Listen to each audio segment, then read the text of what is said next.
What's going on, everybody? Welcome to another episode of the Long Box Sessions. I'm your host, Alex Dandino. Pew, pew, pew, pew, pew. And I'm Josh Griffey. Over here shooting down viral scares. Pew, pew, pew, pew, pew, pew. As always, catch us on your socials. And if you want to get in touch with us, send us a carrier pigeon through the barren wasteland. We will catch it. Absolutely don't send us one of those fucking garbage barge birds. A pigeon. I will turn that away from my home. We are sealed up, buddy. Guys, per usual, you can catch us on all your socials. Please rate, review, subscribe, especially in these times. Tell us how you feel. Tell us how much you love us. We're isolated, for the love of God. Boxers, we hope you're staying safe out there. In sincerity, it's been a interesting few days for us over here.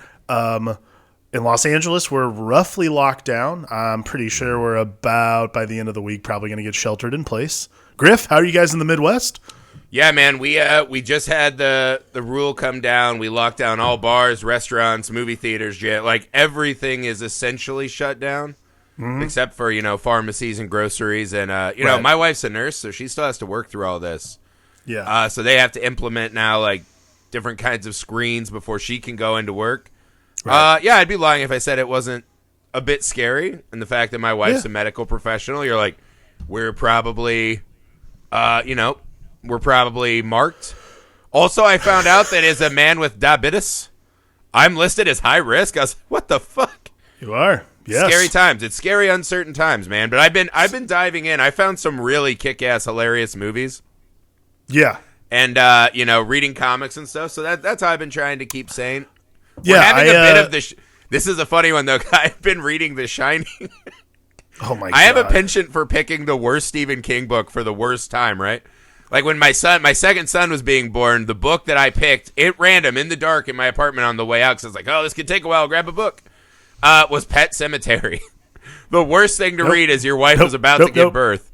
And then now I've been reading The Shining, and we're 3 or 4 days into trying to stay indoors, and we're already all ready to kill each other. Yeah. Like, even my, 2-year-old kind of is looking at us like, I'm sick of your shit, make with the goldfish. You know what I mean? Yeah. I'm not going to lie. The isolation and the cabin fever is definitely setting in. Our almost 11-month-old is certainly not used to this kind of structure, but we're trying to, we can still go out on walks and stuff. So we're still taking walks and doing that kind of thing, trying to get outside. And then my wife isn't a medical professional, but works in retail. They haven't locked any of that stuff down yet. So see, that's shocking to me. She still goes in. Now, granted, they've closed the doors. So what they've been doing is QVC stuff. So they literally do Instagram Live and are selling online, which is actually kind of cute and kind of cool. Fun. Yeah. But this actually leads me to something interesting, which is I'm interested to see the kind of things that after all of this breaks that are going to just shift, right? I think the silver lining in something like this, not that, necessarily there is a silver lining to a pandemic, but I think, there are ways that you're going to see people change how we normally operate. We're actually, after this, we're going to record a video for our YouTube channel, Nerd Alchemist, right? That's plural with an S at the end. And we're going to talk about this coming wave of video on demand releases. Right. And, I just read they canceled Black Widow for the foreseeable future. Yeah. Fast and the Furious got pushed a year. The King Kong versus Godzilla trailer we've been waiting for has gotten pushed. So I think we're going to start seeing this big shift in how we disseminate entertainment to people. Right. I mean, we'll talk about it on the Nerd Alchemist, but yeah, I think there's about to be a seismic shift in terms of how I can say it on this pod. That Black Widow thing's going to change. I think pushing it indefinitely probably will change within the next week. But that's right. My But guess. I mean, this is the thing. I've heard. We've all heard different. This. I mean, it's so weird. We're a funny book podcast, right? Like we just talk about. But we just recorded episodes for Zodiac and Invisible Man on Film Alchemist, our movie podcast, and it just took over the conversation of you're like, wow, there's a looming fear over all of us, and this is just strange times, man. That it's just kind of taking over everything. I did not foresee that one of the at-risk elderly people would be the movie theater business. I mean, there are just things that are shifting and moving fast. And who knows? I mean, I think all of us are optimistically like, all right, we'll see each other in a month. But who fucking knows, man?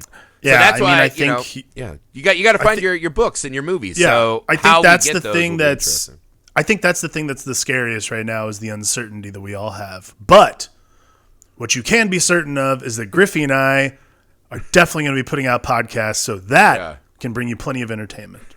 Don't worry, we're still infected with takes. We're ready. Don't worry, we'll still bring you those tasty licks. Yeah, right. I read something interesting. So I have a copy. I've been cleaning out. Those of you who know me, I get really excited really fast about things. I'm a no ramping up type. When I find something I like, I'm like, I'll have all of it right now, like a glutton. Right. And then, it burns its way out sometimes, and, I'm left with giant piles of unfinished and unloved things. Griffey is the human hot take. Yeah, that's fair. And I have shelves and shelves of books, right? Like, I have a lifetime amount of books, because I'm just like, ooh, I can't wait to put that in my brain. I'll read a chapter and put it on the shelf, like, I'm gonna get back to that. And, I might not. So I've been doing this with my comics. I'm like, I'm going to fucking clear out every comic book I have that I haven't read. Right? That's my goal for this time. Right. Try to keep myself on the level. And I have this version of the first Dark Horse Alien book. I think it's the 25th, 30th anniversary. It's got these lovely blue pages, but no color art. So it's a weird book. But it had something we talked about, which is when you, like we talked about in the last show, right? When you take a comic book or a movie into a comic book, where do you find the things that make it worth being a book and spending that time again? This had a fascinating concept in it that I had never thought about. But part of the mission is now Hicks and a grown-up Newt, they don't have Ripley in the book, are on Earth, right? And these giant corporate... So half of the book is this corporate power struggle for this company trying to get a queen alien onto Earth before a biotech conference, right? So they can sell it as a weapon of war. And they're trying to snake the government for it. So there's all this sabotage storyline going on. Right. The other half, or not the other half, but, there is a ship of Marines that are sent to go destroy the alien homeworld. And there's a fascinating bit of the book, which is on the alien homeworld. They talk about the natural environment with which aliens came from. And on that planet, the aliens have predators. There are other aliens that can eat aliens, right? The xenomorphs. And so they go into this whole ecological struggle, and we don't know how they first escaped the rock, but we've thrown off the balance, and now they have no natural predators. And it's weird, and I don't know if I like it, because it kind of takes the piss out of the xenomorph being this perfect, ever-evolving killing machine, right? Right. They kind of become, almost entropy itself, in a way. But it's a fascinating addition to the book, is that these guys... God damn it, I can't remember the names off the top of my head. But this isn't the original script, right? Like the original... Because they're turning that into a comic. This would take place after Aliens. So there's 2 movies, and then this would happen. Got it. Okay. Because grown-up Newt is one of the main figures. Right. But that's what is. I was like, that's cool, even if it's not canon, obviously, or I don't love it, right? Because I think now Prometheus and Covenant have said they were a genetically designed creature that ran amok. Right. And that might be a little better for the aliens mythos. But I thought it was fascinating that right after we talked about that, how do you take a movie and make it interesting and worth reading as a comic? That is the kind of stuff I love, right? Give me some of that. That's what comics can do, too, is we can sit and we don't have this. Screen time is very precious, right? Page time, I would argue, not as much. We can sit and do those. They just walked you through, what happens when a queen gives birth, how many percentage of the larva would be queens, how her drones take her out of the hive because all the aliens would be trying to kill that queen. And I was like, I love this shit, right? The rest of the book, it's kind of a low rent, narrative overall, but sitting there and pondering and finding those extra, pockets where we can grow story and think about the characters further, I thought that was really cool, man. Nice. Yeah, I like that. I mean, it's weird. I do like that kind of, that narrative that kind of takes, I guess, I don't know, with sociological numbers, placing like recontextualizing all the stuff that you didn't think you actually cared about for like, especially stuff like aliens and xenomorphs. They had this line in there too that was fascinating. They're like, imagine a creature whose first act of life is to kill. And I was like, oh, dude, that should be a T-shirt. That's hardcore. I was like, I love it. But then the alien they designed that like hunts the xenomorphs was like, caw. It just looks like a dick with wings. I was like, that could have been more intense looking. Right? Like it could have been a little more metal. It's like, here are these awesome Giger aliens, and then here's your nutsack if it got like reanimated wings or Reanimator movie wings. I don't know, man. Think about just a giant throbbing onus with wings flapping through the air, devouring. What can kill the xenomorph? We're totally outwitted. Everyone get a rock hard rager and throw it at him. I don't know. It seemed a bit less metal than I would have hoped, but yeah, fair enough. I thought that was cool, man. Yeah, so I'm cleaning out the back shelf now. Nice. And yeah, not an amazing comic book, but it has some really fun stuff like that. Sure. Yeah. Actually, before the lockdown, our friend Evan gave me House of X, which is Hickman's new X-Men book, which is actually really cool. Changes a lot of status quo stuff, but I also, before the lockdown, picked up the first issue of that new Tom King, Mitch Gerrard's joint, Strange Adventures. I would recommend you wait till the trade is out, Griff. Because I always wait till the trade. I know you usually do, but I don't know how. I know sometimes you've gone out and grabbed like one single issue. I think this is probably one that you will definitely want to wait for. I really enjoyed it. I'm so mad. I actually found a single issue that I cannot believe I didn't buy. I was fucking furious at myself, and I'm praying that after the lockdown, I'm able to go back to this antique mall and correct it. And I don't know why. I think it's because I had just splurge bought a bunch of other stupid shit. Right. But I found a store that had a mint issue of Godzilla versus Charles Barkley. Fuck. Do you remember that from when we were kids? Why did you not buy that? I don't know. It was like less than $20 too. Was that an NBA thing? Like, I feel like that was a promotional because they had a commercial. They had a commercial where Godzilla and Rex Specs is like trying to dunk on Barkley, if I remember right. This is like at the time when Space Jam and all this, they're like, we're going to branch out into franchises, right? And it was a wild time, but I remember that Barkley Godzilla thing so specifically. Right. Because as a kid, I bought comics at grocery stores, and I never found it, and it haunted me forever. I cannot, being such a fucking dumb impulse buyer as I am, I can't believe I let that slide through the fingers. It's amazing you didn't pick that up. That's like that's a perfect Google that. purchase. Godzilla versus Charles Barkley. It's fucking amazing. I feel like in the realm of NBA players versus things, it's like Space Jam, that, and then like Shaq Fu. Like I would switch that order. I would rank Charles Barkley fighting a T-Rex over Shaq Fu. Because I know Shaq can do Kung Fu. I love Shaq Fu. Shaq Fu's awesome. It was a terrible garbage game, but the amount of hours I spent playing it is ridiculous. Yeah, it was very cool. But yeah, if you guys are looking for, this is something. Then is why I bring up the single issues. Much like movie theaters and other things, comic book retailers, specifically your local shops, are going to get hit hard. So if you can figure out a way to do curbside pickup, order online, they ship to you, anything to help these guys out, please do that. I know that we're not a PSA type show, but we do funny book pods. That's how we make our no bones. But nevertheless, eventually there will be bones, and they will be made. But that's how you know it's serious, is if it's trickled down to the very bottom where guys like us live. Right. So it's serious, and that's the amount of businesses and people that just aren't going to have a way to get by. Yeah, that's this kind of. I'm more scared of that than the other medical stuff, because I think I look at our human body like the Operation board game. I'm like, here's me. I eat food. It falls into my feet until it becomes poop, and then it's lifted back. Like I don't know how anything works. Right? I'm like, my body's a balloon. It's filled with air, and that's good. I have no idea how my human body works at all. Right. So the medical stuff isn't as terrifying to me yet. But my neighbor actually said this to me when everyone was having a run on the toilet paper and all that, right? Because I was just sitting there mad, like, on a big picture. I'm like, what a fucking absolutely American ideal, right? Like, before we stock up on food, water, whatever, we need toilet paper to keep our lily white asses clean. Yeah. Fucking soft, weak, soft people. But I bought a bidet, so maybe I'm no better. I don't know. But I was just watching it, and she's like, what she was saying is, what's scarier is the disease is one thing, right? The pandemic is scary enough.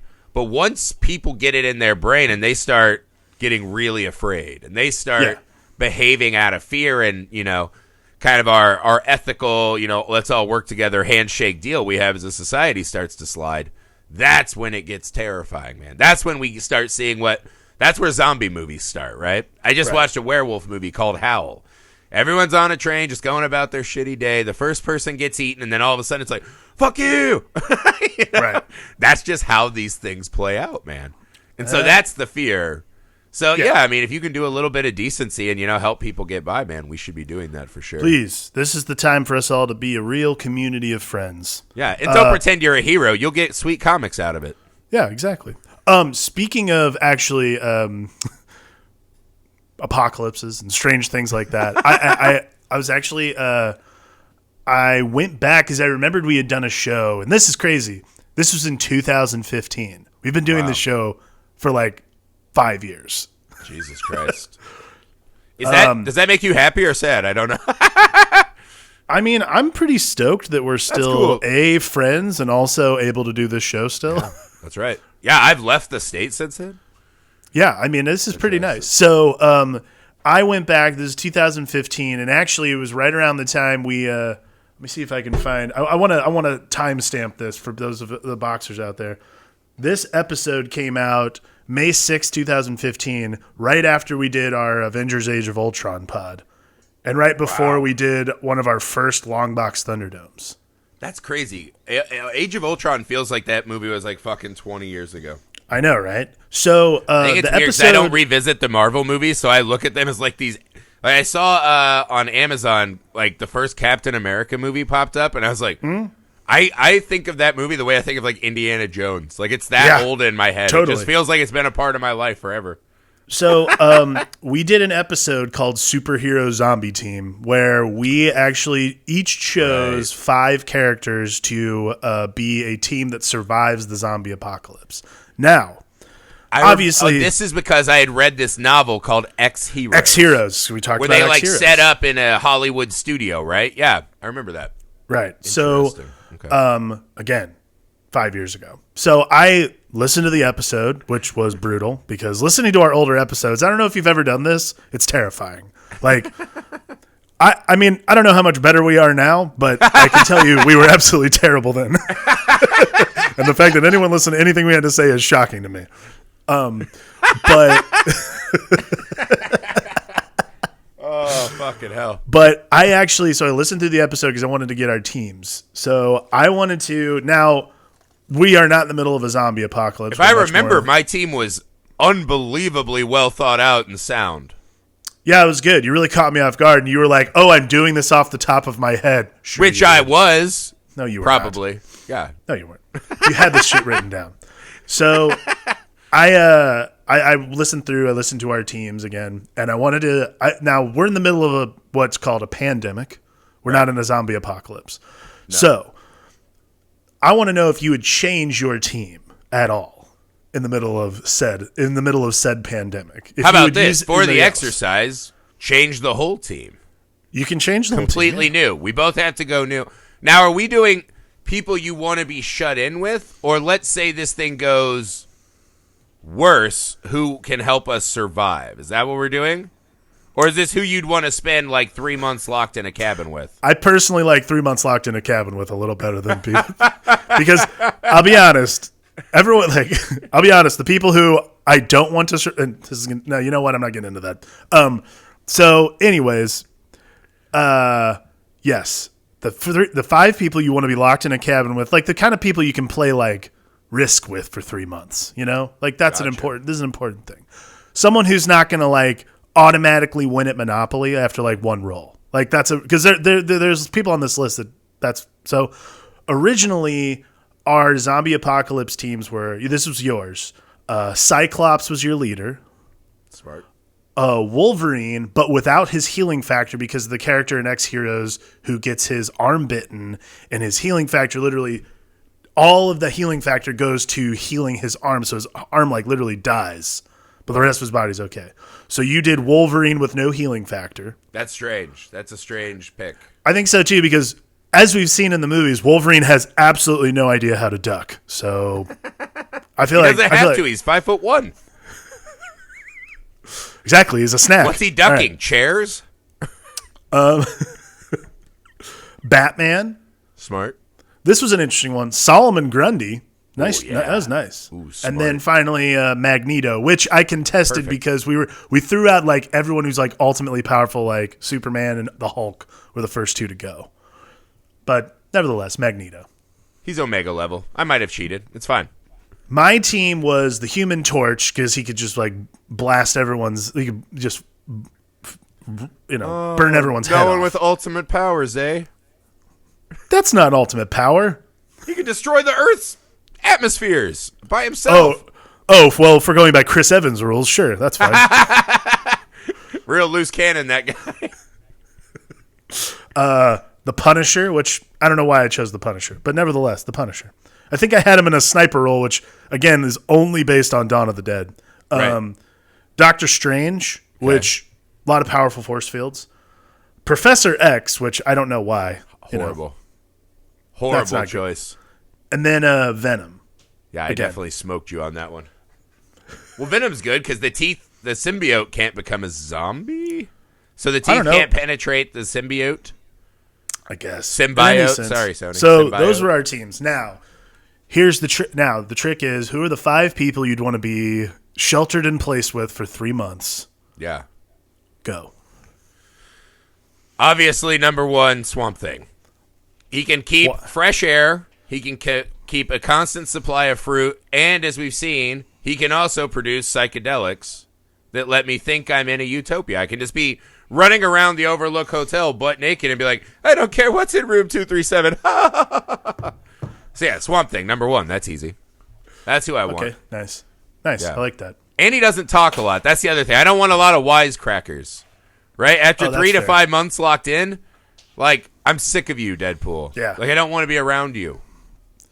Actually, it's interesting you bring that up because in line with that, my first choice would actually be Deadman. Deadman? Perfect person to have around. He can tell you what's going on without actually going out there. Or he can go out there and he's not vulnerable. He can just come back, pop into someone else's body and be like, hey, I just saw movie theaters are back up. We're good. Like that kind of stuff.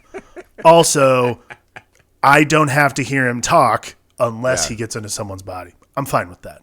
That's fine with me. Wildly important is that you can shut your face while we're locked up.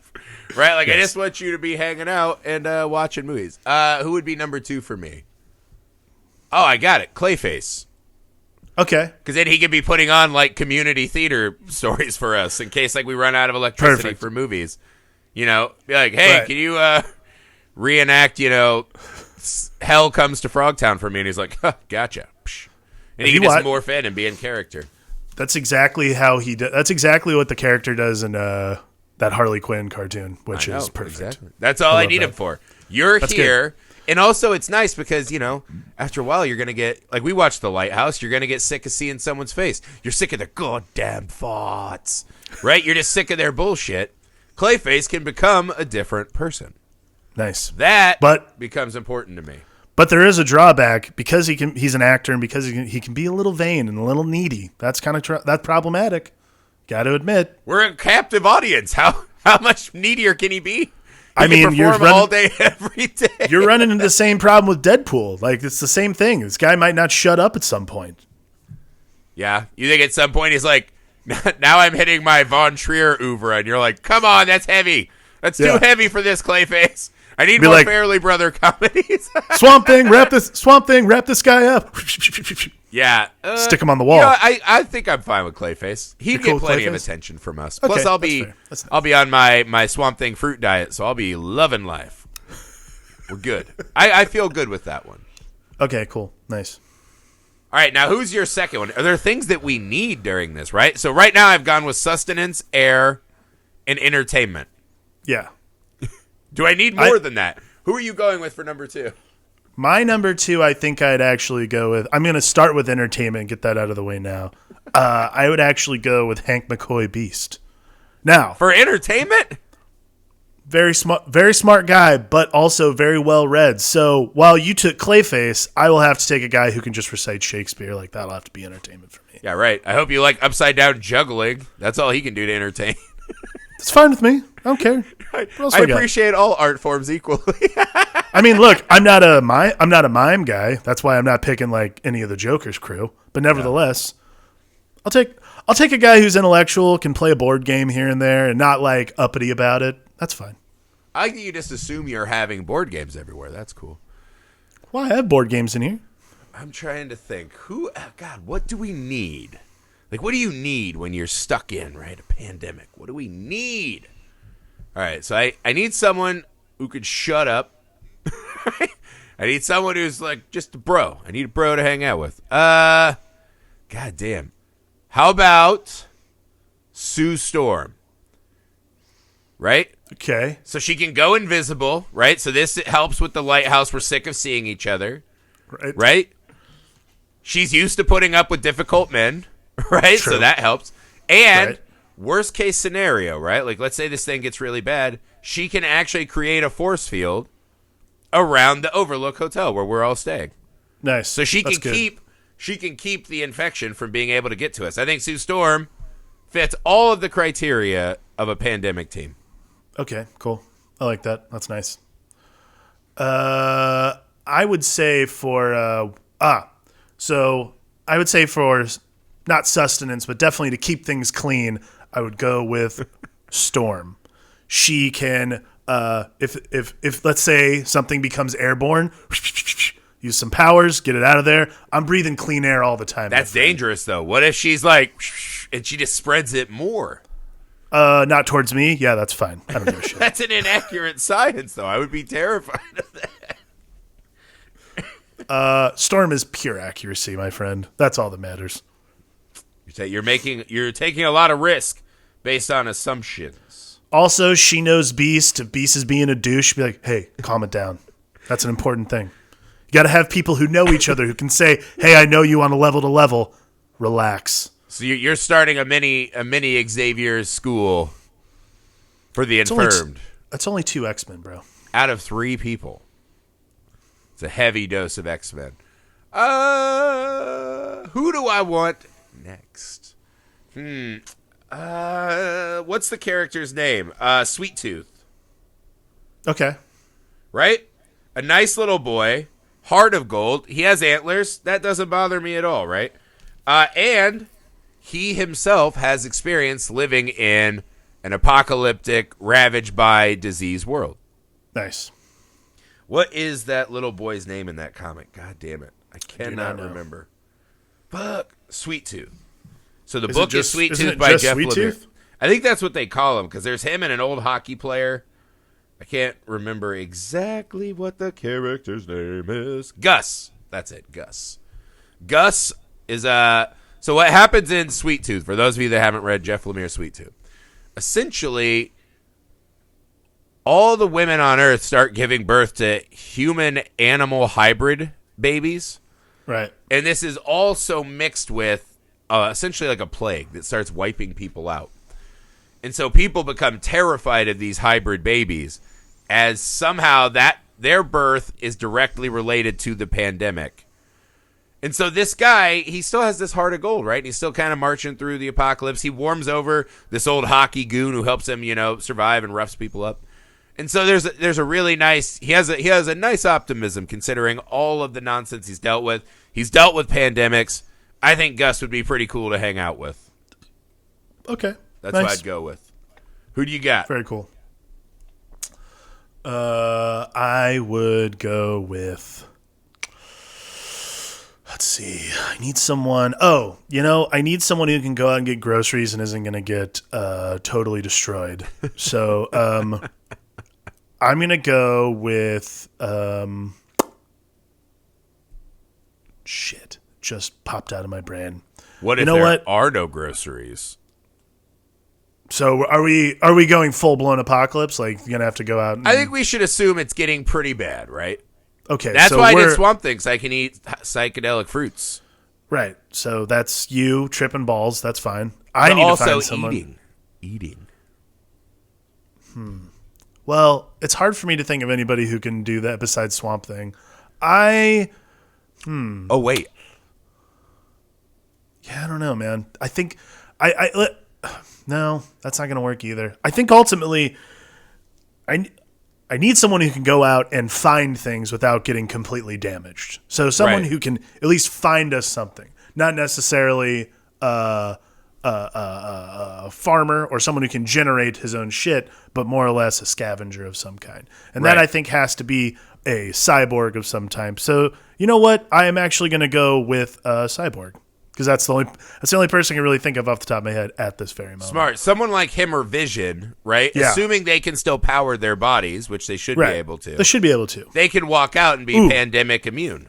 Right. I'm assuming both of them. I mean, I know Vision can run off solar energy. I'm assuming by that time, Cyborg probably has adapted at some point and been able to do that as well. Sure. So if they can walk out, be immune, go grab like whatever they can find, bring it back. That's what's happening. Also, that also eliminates a big entertainment problem because we just have a walking flat screen in our house. So works. Cyborg, get your ass over here! I need to see Love Is Blind.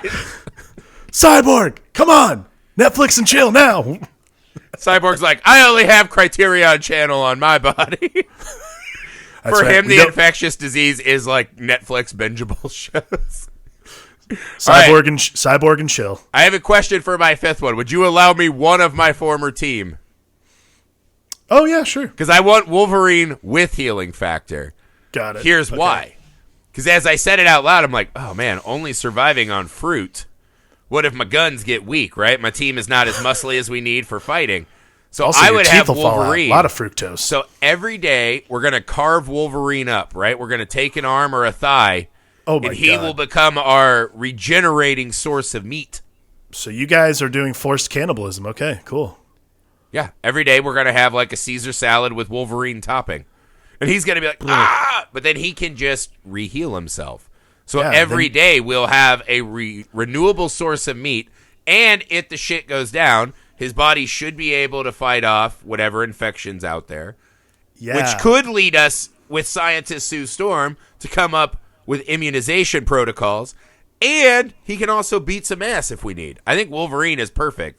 But the number one priority is, hey, man, you are the old country buffet of this Overlook Hotel, man. So you're totally cool with just being cannibals. 1,000,000% cool. Like, let's be real. I don't want to eat people, but if I had to survive, I would absolutely eat a human being without any moral reservations. If we live in a world where that is the choice that is presented to me, right? And let's say, like, oh, I'm just with someone and they just die. I don't murder them. I don't take them away from their family, but they're already dead. Right. We have to be useful for the remaining species. I would absolutely eat human beings in the apocalypse. That's fair.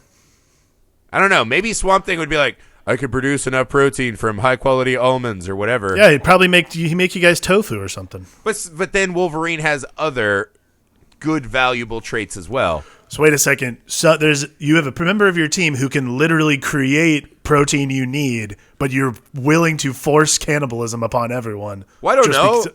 I mean, do giant like bodybuilders, like let's say that my team's all looking like 90s era superheroes too. We're all jacked. I was going to say, are you guys how just did they get that button-up shirt on? I don't even fucking know. You guys are just all Liefeld drawings with like 20 packs. We don't have feet, but we have huge, massive guns and pecs.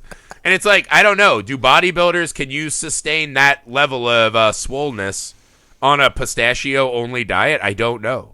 I guess we'll find out, you know? I mean, I'm just saying, my team is going to be proteined up and ready to whoop some ass. Absolutely. All right, Clayface, turn yourself into a pizza kiln. I got the fresh Wolverine over here. We're going to be fine. You know what? Legitimately, I would like to see Clayface turn himself. That'd be probably a wonderful pizza kiln, by the way. It'd be fun. Yeah, we're absolutely going to eat Wolverine breakfast every day and be ready to train and whoop ass. Nice. In our bubble, with our local theater, with our psychedelics. We're fine. That's good. We're good. Wow. All right. Final team. Final member of the household. This is like the real world. Let's see. The last person I think I'd let in the house would be... Oh, man. It has to be someone who... I feel like it has to be someone who, in the event of...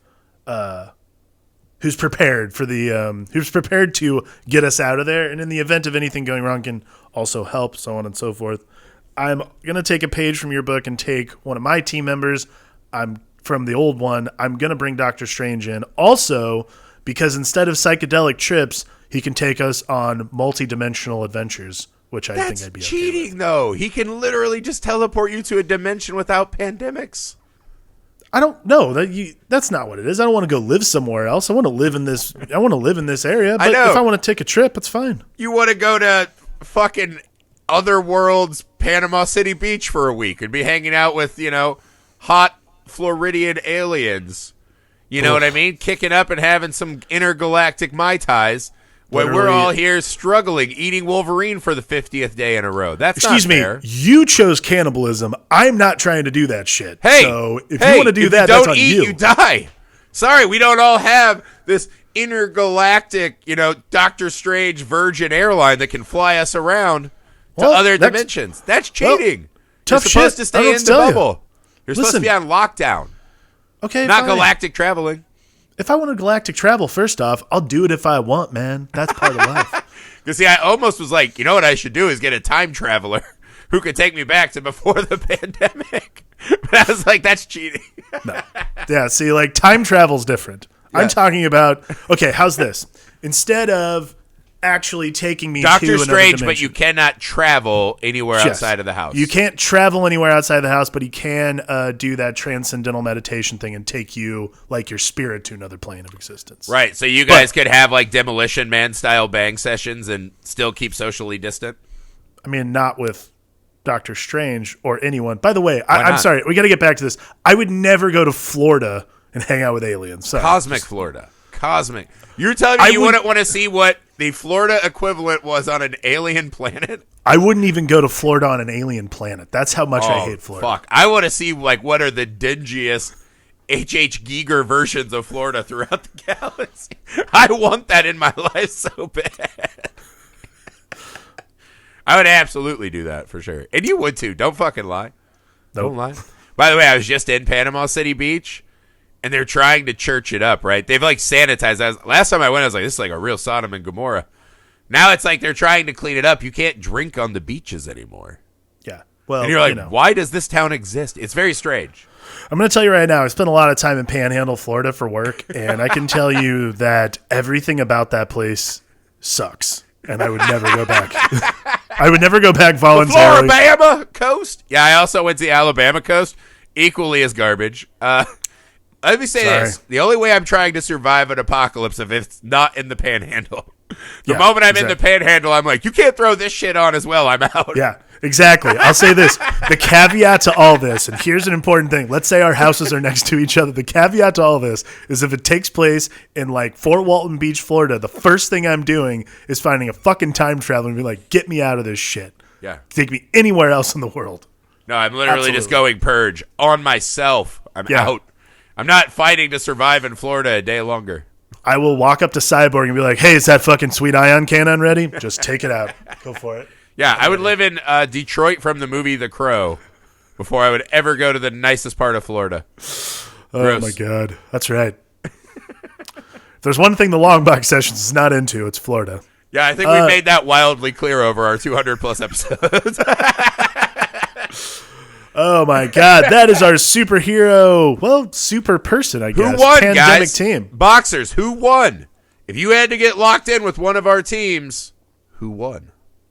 What are your teams? See if you can beat us. I want to know who you need. Are you looking for entertainment? Are you looking for sustenance? What do you need in this time if you're locked in with 5 superheroes in a house? That's right. So hit us up, guys. You can find us on all your socials, Twitter, Facebook, Instagram. Let us know whose team is better, mine or Alex, and let us know who you would pick for your team and see if you can be better than either of us. Guys, yes, please hit us up on everything. Stay safe out there, friends. We really, really like you listening to our show. Should you need entertainment, we have a back catalog of several episodes that you might love, that you might enjoy as well. Please, everybody, stay healthy. We love you. If you need anything, ask, a doctor. Okay, Yeah. Don't talk to us about it. Not us. We're not here for that. We'll give you emotional. We'll give you some yucks, maybe. We're here for you can find us on Nerd Alchemist if you want to see our faces and feel like we're hanging out. Yes. You can go to our show, The Film Alchemist, and check out a giant. I think we're like almost 150 movies in, so you can watch movies and spend time with us that way. And also, guys, we're going to start doing a couple extra book clubs now that we're all kind of shut in. We thought that was good. First up, V for Vendetta. So read V for Vendetta. Refresh yourself. It's an awesome book. It really is a truly, truly good book. And we're going to break that down, too. So if you have any other book club ideas, hit us up for that, man, and we'll do some extras of those to try to help everyone out. Boxers, we're all indoors. Interact with us. We want to talk to you. We want to do we're trying to do Q&As all the time now. We're just all over the socials to keep you guys going. So that's right. Stay safe out there. We love you. From the Long Box Sessions, I'm Alex Dandino. And I'm Josh Griffey. Man. Josh Griffey. Cannibal. The question would be is how many different parts of Wolverine would I eat? Oh, God. Just stop.